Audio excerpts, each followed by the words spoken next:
오늘은 기쁨의 이유라는 제목으로 하나님의 말씀을 전하고자 합니다. 기쁨의 이유라는 말씀으로 하나님의 말씀 전할 때 우리 함께 은혜를 받았으면 좋겠습니다. 요즘 큐티 어디 하고 있죠? 빌립보서, 그죠? 빌립보서 큐티를 하고 계신데 여러분들은 빌립보서 하면 딱 떠오르는 느낌이 어떤 것입니까? 빌립보서의 내용을 한마디로 말한다면 뭐라고 말씀할 수 있을 것 같으세요? 저뿐 아니라 많은 사람들이 빌립보서의 대표적인 내용으로 꼽고 있는 말씀이 바로 오늘 본문 4장 4절의 말씀입니다. 주 안에서 항상 기뻐하라. 내가 다시 말하노니 기뻐하라. 이 구절이 빌립보서의 대표적인 구절이고 유명한 말씀입니다. 그만큼 빌립보서는 기뻐하라는 말씀이 많이 강조되고 있는 성경입니다. 내일 큐티 본문인 2장 17절 18절만 보더라도 이렇게 말씀합니다. 만일 너희 믿음의 재물과 섬김 위에 내가 나를 전제로 드릴지라도 나는 기뻐하고 너희 무리와 함께 기뻐하리니 이와 같이 너희도 기뻐하고 나와 함께 기뻐하라. 이게 내일 큐티 말씀인데 이 두 구절에 기뻐한다는 말이 4번이나 반복되는 것을 볼 수 있습니다. 자, 그래서 유추해 볼 수 있는 것이 뭐겠습니까? 적어도 이 빌립보서를 쓰고 있는 바울의 상태는 기쁨이 충만했다는 거 아니겠습니까? 물론 다른 때도 바울 사도는 기쁨이 충만했겠지만 일단 빌립보라는 장소를 생각하면서 또 빌립보 교인들을 생각하면서 이 서신을 기록할 때 그의 상태가 얼마나 기쁨이 가득했는지를 우리가 알 수 있다는 것이죠. 그래서 저는 이 빌립보서를 좀 연구할 필요가 있겠다 싶었습니다. 빌립보서를 기록할 때 상황은 어땠을까? 빌립보서는 빌립보에서 바울에게 어떤 일들이 있었을까? 이제 이런 것들을 연구하다 보면 그 기쁨의 이유에 대해서, 기쁨의 근원에 대해서 어떤 인사이트를 얻을 수 있겠구나라고 생각을 했습니다. 그래서 더 면밀하게 빌립보서를 관찰했고요. 오늘 그 내용을 여러분과 나누고자 합니다. 바울이 빌립보서를 기록할 때 그때 무슨 일이 있었는지, 바울은 어떤 상황인지를 살펴보니까 굉장히 특이한 사실을 발견했습니다. 우선 이 편지는 감옥에서 썼다는 사실입니다. 로마 감옥에서 빌립보의 추억을 생각하면서 쓴 편지입니다. 그러니까 옥중서신입니다. 딱 드는 생각이 이러니까 역시 바울 사도구나 뭐 이런 생각이 들더라고요. 이 감옥이 사람에게 있어서 가장 나쁜 환경이잖아요. 그보다 더 나쁜 환경이 어디 있겠습니까? 그런데도 바울은 그 감옥에서 기쁨의 서신이라고 하는 이 빌립보서를 썼던 거죠. 보통 사람들과는 다른 굉장히 특별한 그런 케이스입니다. 또 바울은요, 빌립보에서 감옥에 갇힌 적도 있었어요. 만약 우리가 어떤 지역에서 감옥에, 그러면 안 되지만 감옥에 갇혔었다고 한번 생각을 해보세요. 그러면 어때요? 그 지역을 생각만 해도 정말 안 좋은 추억이죠. 그 동네 되게 가기 싫을 거예요. 남자들은 군대 생활이 너무 고달팠으면 내가 제대하면 그쪽으로 오줌도 안 는다 뭐 이런 얘기를 하죠. 근데 자기가 어떤 지역에서 고생 많이 하고 감옥에 갇히고 그랬는데 그 동네가 좋겠어요? 좋지 않죠. 정말 안 좋은 추억이고 안 좋은 장소죠. 바울도 마찬가지 아니었을까요? 그래서 얼핏 생각해보면 바울에게도 빌립보는 안 좋은 장소로 기억될 것 같은데 바울은 좀 달랐던 것 같아요. 게다가 바울이 빌립보에서 감옥에 들어가게 된 이유가 뭔가를 찾아보니까 더 황당한 일이었습니다. 정말 억울한 일이었어요. 바울이 빌립보 동네로 들어갔거든요. 그래서 복음을 전하는데 다니는데 어떤 귀신 들린 여자, 사탄에 사로잡혀 있던 여자가 자꾸 바울 일행을 따라다니면서 이렇게 하는 거예요. 이 사람들은 지극히 높은 하나님의 종으로서 구원의 길을 너희에게 전하는 자라. 이렇게 외치면서 따라다니는 겁니다. 미친 여자가. 계속 따라다니면서 하나님의 종들이다. 너희들에게 구원의 길을 인도하신다. 막 이러는 거예요. 따라다니면서. 얼마나 귀찮고 짜증나겠습니까? 성경에도 보니까 바울이 심히 괴로워하였다라고 기록되어 있더라고요. 예를 들어서 우리 정 집사님이 길을 걷고 있는데 어떤 여자가 자꾸 따라붙어서 동네 하계동만 가면 정 집사 나타나기만 하면 가고 이 사람은 참 성실하다. 이 사람은 진짜 가정적이다. 이 사람은 어머니 기도도 잘한다. 뭐 나쁜 말은 아니죠. 근데 막 이렇게 외치면서 우리 정집사님을 따라다닌다고 생각해 보세요. 뭐 나쁜 날은 아니잖아. 근데 짜증 나겠습니까? 안 나겠습니까? 짜증 나죠. 저는 안 봐도 정집사님 얼굴이 어떻게 변할지 상상이 가요. 예. 때리진 않겠지. 착한 분이니까. 근데 정말 얼굴이 딱 떠오를 만큼 그런 짜증나는 상황입니다. 바울도 마찬가지였습니다. 이건 사역에 도움을 주는 게 아니라 사역에 엄청난 방해를 주고 있는 거죠. 그래서 바울이 참다가 그 여자에게서 귀신을 쫓아냅니다. 그 귀신에게 이르되 예수 그리스도의 이름으로 내가 네게 명하노니 그에게서 나오라 하니 귀신이 즉시 나오니라. 사도행전에 이렇게 기록되어 있어요. 바울이 예수 이름으로 선포하니까 그 여자를 괴롭혔던 귀신이 쫓겨나간 거예요. 그 여자는 수지 맞았죠. 그죠? 그동안 얼마나 괴롭겠어요. 불쌍한 여자잖아요. 그런데 바울이 예수 이름으로 고쳐준 거예요. 치유해 준 거예요. 자, 그럼 모든 일이 잘 마무리된 것 같은데 그 여자는 바울한테 와서 감사합니다 그러고 하나님 영광 돌리고 이렇게 끝나야 되는데 그렇게 되지 않았습니다. 본격적인 문제는 그 다음부터 생겼어요. 사실 그 미친 여자는 지금으로 말하자면 신들린 사람이었어요. 무당 같은 사람이었습니다. 귀신이 그 속에 들어가 있으니까 어떤 일이든지 귀신까지 잘 맞추는 거예요. 그 용한 무당들은요, 진짜 귀신처럼 잘 맞춥니다. 작두도 실제로 타고 그런 초인적인 힘이 나타나기도 해요. 왜 그럴까요? 귀신의 힘이 있기 때문에 그래요. 귀신의 힘이. 사탄의 힘. 이 사탄은 영적인 존재거든요. 그러니까 사람하고는 다릅니다. 사탄이 뭐 아무 힘이 없어서 사탄이 아무런 권세가 없어서 우리가 사탄을 대적하는 게 아니에요. 사탄은 영적인 존재이기 때문에 영적인 능력이 있습니다. 하지만 하나님과 우리의 원수이기 때문에 우리가 사탄을 대적하는 것이에요. 그러니까 우리의 힘으로 사탄과 붙으면 백전백패입니다. 이길 수가 없어요. 하지만 하나님의 능력으로 하나님께서 우리 대신 싸워주시니까 사탄이 우리를 함부로 어쩌지 못하는 겁니다. 그러니까 뭐 이런 거 있잖아요. 그 무당들 점치는 사람들 있잖아요. 이런 사람들이 무슨 아무 능력이 없으니까 무당 찾아가지 말라고, 그런 점치는 거 절대 하지 말라고 그렇게 하나님이 말씀하시는 게 아니라 그 귀신은 분명히 능력이 있어요. 그래도 우리는 하나님께서 절대 그들과 가까이 하지 말라고 말씀하셨으니까 우리는 가까이 하지 않는 거예요. 그런 일을 안 하는 겁니다.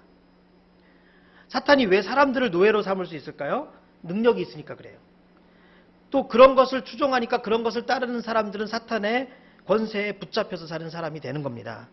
그래서 여러분, 절대로 미신 따르고 점치러 다니고 그러면 안 되는 거예요. 뭐 가볍게 뭐 하지 마세요. 점치는 거, 타로 이런 것도 가볍게 하고 그러면 안 돼요. 하나님께서 아주 싫어하세요. 아주. 뭐 하나님보다 더 세니까 하나님이 자존심 상해서 그게 아니라 그 가까이 하고 그런 것들에 우리가 다가가기 시작하면 영적인 능력이 있는 존재이기 때문에 그거에 포로가 되는 거예요. 그 영적인 힘에 끌려다니게 되는 거예요. 절대 가까이 하지 말라. 구약시대에는 그런 점치는 자들, 무당들은 어떻게 하라 그래요? 죽이라고 해요. 죽이라고. 철저하게 하나님께서 금하시는 것을 볼 수 있습니다. 자, 그래서 그 당시 그 미친 여자도 마찬가지였습니다. 요즘 표현대로 하자면 신내림을 받은 여자인데 그 사람의 신부는 종이었습니다. 노예였어요. 그래서 그 주인들이 따로 있었어요. 그래서 그 주인들이 그 미친 여자를 이용해서 뭐 했냐면 사람들 점쳐주고 자기네들이 돈을 벌었어요. 그런데 지금 어떻게 되었습니까? 이 바울 때문에 일 다 망치게 된 거예요. 돈 벌 좋은 수단을 지금 잃어버린 거예요. 그래서 그 미친 여자의 주인들이 바울을 고소합니다. 그리고 바울은 잡혀가서 그냥 감옥에 들어간 게 아니라 매를 엄청 맞고 감옥에 들어가게 되죠. 그게 이제 빌립보에서 있었던 일이고 빌립보의 감옥에 들어간 거예요.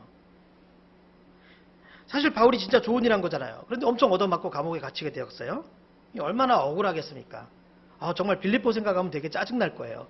하지만 그런 일을 당하고도 그렇게 감옥에 갇히고도 바울은 기뻐했대요. 뿐만 아니라 너희도 나처럼 기뻐하라. 이렇게 성도들에게 편지까지 쓰고 있다는 것입니다. 예.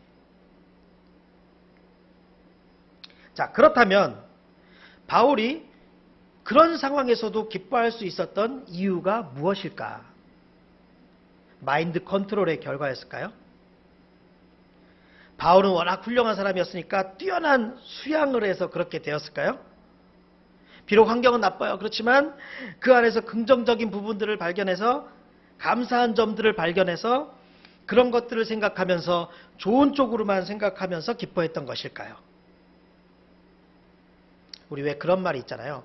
이렇게 뭐 컵에 물이 반쯤 있으면 어떤 사람은 아이고 반밖에 안 남았네. 뭐 그렇게 말하고 또 다른 사람은 아직 반이나 남았네. 뭐 이렇게 말한다고. 그래서 그런 긍정의 정신이 바울이 강해서 이렇게 기뻐할 수 있었던 것일까? 성격이 낙천적이었을까? 사실 그렇지 않습니다. 이 바울은 또 워낙 담즙질의 사람이었기 때문에 낙천적이고 기뻐하는 게 아니라 되게 분석하고 냉정하고 그런 사람이었거든요. 그러니까 뭐 긍정의 정신으로 이런 것 같진 않아요. 저는 어렸을 때는 이제 바울이 그런 긍정의 정신, 감사의 정신 이런 게 커서 그렇다라고 저도 생각을 했습니다. 하지만 아니에요. 생각하기 나름이다. 단순히 그런 게 아니었습니다.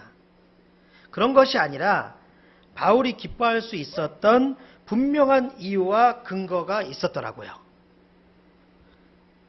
그런 원인을 발견할 수 있는 구절들이 빌립보서 여기저기에 나와 있는데요. 그런 힌트를 제공해주는 구절들이 몇 구절이 있습니다. 먼저 1장 3절부터 5절이에요. 내가 너희를 생각할 때마다 나의 하나님께 감사하며 간구할 때마다 너희 무리를 위하여 기쁨으로 항상 간구함은 너희가 첫날부터 이제까지 복음을 위한 일에 참여하고 있기 때문이라. 또 13절과 14절에 보면요. 이러므로 나의 매임이 그리스도 안에서 모든 시위대 안과 그 밖의 모든 사람에게 나타났으니 형제 중 다수가 나의 매임으로 말미암아 주 안에서 신뢰함으로 겁없이 하나님의 말씀을 더욱 담대히 전하게 되었느니라. 그리고 18절에도 보면 그러면 무엇이냐 거칠애로 하나 참으로 하나 무슨 방도로 하든지 전파되는 것은 그리스도니 이로써 나는 기뻐하고 또한 기뻐하리라. 바로 이런 구절들이 바울이 그렇게 기뻐할 수 있었던 이유를 찾는 힌트가 됩니다. 그리고 감옥에서 그러니까 빌립보 감옥에서 어떤 결정적 사건이 발생을 합니다. 이 바울이 이제 아까 그 일 때문에 그 미친 여자 고쳐준 것 때문에 감옥에 들어갔는데 그 빌립보 감옥에 누구랑 들어갔냐면 실라라는 동역자와 함께 갇히게 됩니다. 감옥은 굉장히 좁았습니다. 그렇게 좁은데도 발은 쇠사슬로 묶여져 있었고요. 그런 악조건 속에서도 바울과 실라는 그 감옥 속에서 기도하고 하나님을 찬송하기 시작합니다. 찬송하기 시작해요. 잠시 후 놀라운 역사가 일어나죠. 갑자기 감옥이 지진난 것처럼 흔들리고 그들을 묶었던 것이 풀어지는 놀라운 사건이 발생합니다. 그때 감옥을 지키던 간수가 있을 거 아니에요. 그 간수가 정신을 차리고 보니까 옥문이 열려있고 뭐 온갖 잠근 장치가 다 풀어져 있는 것을 발견해요. 이 간수가 너무 놀라요. 이 벌어진 사태를 딱 보니까 이거 간수 자신이 자기가 책임을 면하기는 도저히 어렵게 되었다는 것을 깨닫습니다. 그래서 극단적인 선택을 합니다. 자살을 시도해요. 하지만 그때 도망간 줄 알았던 바울과 실라가 그 자살하는 간수를 말리고 그것을 계기로 간수에게 복음을 전합니다. 이때 유명한 말씀이 나와요. 그 간수에게 주 예수를 믿으라. 그리하면 너와 내 집이 구원을 받으리라. 이렇게 얘기를 해요. 이 말씀이 이 장면에서 나온 겁니다. 그래서 어떻게 됐습니까? 결국 그 간수와 정말로 그 가족들이 모두 예수님을 믿게 돼요. 이게 빌립보 감옥에서 벌어졌던 사건이었습니다. 자, 그렇다면 여러분, 바울이 그렇게 기뻐할 수 있었던 이유를 알아차리셨죠? 아까 힌트로 제시한 구절들과 이렇게 간수가 예수 믿게 된 사건을 통해서 우리는 바울의 기쁨의 이유를 발견하게 되죠. 뭡니까? 바울은 복음이 전파되는 게 너무 기뻤던 거예요. 비록 자신은 감옥에서 어려움을 당하고 있지만 바울은 그게 중요한 게 아니라 빌립보 사람들에게 복음이 전파되는 역사, 심지어 감옥에서도 복음이 전파되는 그 놀라운 역사, 감옥에서도 예수님을 믿고 밖에서도 예수님을 믿는 그게 너무 기뻤던 거예요. 사람들이 예수 믿게 되고 그런 전도의 역사가 펼쳐진다는 사실이 바울은 너무너무 기뻤던 거예요. 바울은. 다시 정리하자면 바울이 그렇게 기쁜 삶을 살 수 있었던 이유는 그의 관심사 때문입니다. 관심사.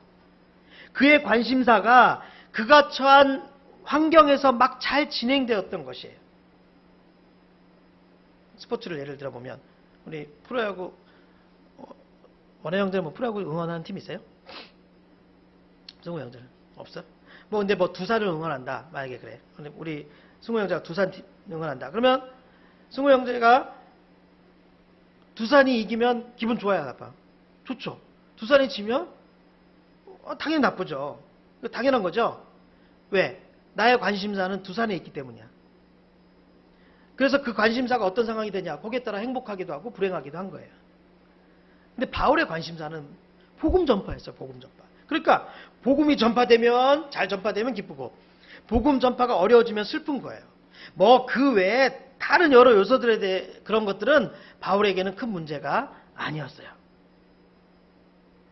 그런 현상은 이 세상에 있는 사람들 모두 마찬가지 아닙니까? 여기 돈이 있고 건강이 있어요. 근데 어떤 사람은 돈에 더 관심이 많고 또 다른 사람은 건강에 더 관심이 많을 수 있습니다. 근데 이 돈에 모든 관심이 있는 사람은요, 건강 좀 해쳐도 돈만 많이 벌 수 있다면 늘 해피해. 돈이 너무 좋아서 건강에 크게 개의치 않는다는 겁니다. 비록 건강 나빠져도 그거 치료하면 되고, 아픈 거는 좀 참으면 되고, 그래도 돈이 이렇게 많으니까 그것으로 기분 좋은 거예요. 건강이 나빠져서 병원에 입원했어. 그런 어려움 능히 감당할 수 있지. 왜? 내가 돈을 생각하면서 견디는 거야. 그래, 난 돈이 많으니까. 이 돈에 미친 말을 그렇게 하면, 돈에 모든 게 집중된 사람은 다른 거 아무리 어떻게 돼도 그냥 돈 하면서 그거 생각하면서 기쁜 거예요. 이렇게 바울도 자신의 관심사가 있었다는 겁니다. 그런데 그 관심사가 뭐라고 그랬죠? 복음 전파였다는 거예요. 복음 전파. 그래서 비록 빌립보에서 많은 어려움을 당했지만 그 어느 도시보다도 활발하게 역사가 일어나는 그런 것들을 보면서 바울은 너무 기뻤던 겁니다. 너무 행복했어요. 너무 감사했어요. 그래서 그 빌립보를 생각하면서 이 편지를 쓸 때 그냥 기쁨이 넘치는 거예요. 그래서 빌립보서가 기쁨의 서신이 될 수 있었던 겁니다. 그러니까 바울은요, 관심사를 아주 잘 붙잡았어요. 아주 지혜로운 선택을 한 겁니다. 왜냐하면 바울이 붙잡은 이 관심사는 사실 제대로 된 기쁨의 근원이었어요. 그것은 확실한 기쁨을 보장해주는 것이었기 때문이에요. 또 바울의 관심사는 하나님의 관심사와 일치했어요. 그랬다는 것은 뭐냐? 바울이 지금 관심을 갖고 있는 이 부분은 결코 실패하지 않는다는 것을 말해줍니다. 복음 전파는요, 실패하거나 퇴보할 수가 없는 것이었습니다. 아까 말씀드린 예를 들인 돈이나 건강은 확실하지 않아요. 돈은 있다가 사라질 수도 있고 건강은 좋다가도 나빠질 수 있습니다. 하지만 복음 전파는 그렇지 않아요. 실패하지 않아요. 계속 전진해요. 주님 오시는 그날까지, 세상 끝날까지 복음 전파는 계속되고 점점 더 확산된다는 것이에요. 우리 성경 한 구절 찾아봅시다. 빌립보서 1장 6절. 빌립보서 1장 6절에도 뭐라고 말씀하십니까? 우리 같이 읽겠습니다. 시작. 너희 안에서 착한 일을 시작하시니가 그리스도 예수의 날까지 이루실 줄을 우리는 확신하노라. 자, 이게 무슨 말씀이냐면 복음 전파는 세상 끝날까지 확실하게 펼쳐진다는 약속의 말씀이에요. 그러니까 바울은 기쁨의 근원을 제대로 붙잡은 거죠. 바울이 붙잡은 것은 결코 실패하지 않고 세상 끝날까지 계속된다는 거예요. 그러니까 바울은 계속 행복할 수밖에 없어요. 계속 기뻐할 수밖에 없는 겁니다. 왜요? 복음 전파는 계속 어떻게 된다고요? 잘 될 거니까. 이것이 바로 바울의 기쁨의 이유였습니다. 저는 오늘 말씀이 저와 여러분들에게, 우리 보드미들에게 귀한 인사이트를 준다고 생각합니다. 우리가 오늘 말씀을 잘 붙잡으면 놀라운 행복을 선물로 받게 되는 것입니다. 그러니까 빌립보서에서 우리들을 기뻐하라고 하시는 말씀은요, 단순히 긍정의 마인드를 가지라는 게 아니었다는 거예요. 단순히 감사의 마음을 가지고 자꾸 노력하라고, 그런 식의 말씀이 아닙니다. 그것이 아니라 기쁨의 이유를 제대로 붙잡으라는 말씀이에요. 억지로 기뻐하라는 것이 아니에요. 그게 아니라 기뻐할 수밖에 없는 그 어떤 진리를 붙잡으라는 것이에요. 그게 뭐겠습니까? 기뻐할 수밖에 없는 그 진리, 우리가 붙잡아야 될 진리가 뭘까요? 예수입니다. 복음입니다. 이 귀한 진리를 깨달은 사도 바울은 골로새서에서도 우리에게 동일한 권면을 하죠. 골로새서 3장 2절에는 이렇게 써 있습니다. 위의 것을 생각하고 땅의 것을 생각하지 말라. 그러니까 무엇을 생각하고 무엇을 바라보느냐가 얼마나 중요한지 바울은 그 비결을 알았기 때문에, 행복한 비결을 알았기 때문에, 기뻐할 수 있는 비결을 알았기 때문에 이렇게 이 중요성에 대해서 우리에게 권면을 하고 있는 것입니다. 우리가 행복할 수 있는 것은, 우리가 기뻐할 수 있는 것은 말을 좋게 하고 생각을 좋게 하고 여기에 달려있는 것이 아니에요. 억지로 또는 힘들게 만들어내는 기쁨은 진짜 기쁨이 아닙니다. 정말로 또 저절로 내 속 깊은 곳에서 나오는 것이 그게 진짜 기쁨이에요. 막 의식하고 노력하고 기뻐, 난 기뻐. 뭐 이렇게 더운 날에도 안 덥다, 안 덥다 이렇게 하는 게 말씀이 요구하는 우리에게 원하시는 자세가 아니에요. 더운데도 안 덥다고 최면 걸듯이 그렇게 하는 게 아니라 정말 이 더위가 안 느껴지고 정말 내가 시원한 것, 이게 하나님께서 우리에게 말씀하시는 것이에요. 그러니까 기쁨도 마찬가지입니다. 내 속에서 정말로 솟아나오는 기쁨, 이것이 주님께서 말씀하시는 기쁨이에요. 그런 기쁨은 내가 무엇에 관심을 갖느냐, 내가 어디에 내 시선이 어디로 초점이 맞춰져 있느냐에 달렸다는 거예요. 그래서 그것만 제대로 잡으면 우리는 행복 충만해집니다. 감사 충만해집니다. 기쁨 충만해집니다. 그래서 중요한 거, 그 근원을 발견하는 일이에요. 주님께서 주시는 기쁨의 근원을 발견하고 그것을 붙잡아서 다 그냥 찬송과 감사가 넘치는 우리 보드미들이 되시기를 주님의 이름으로 축원합니다.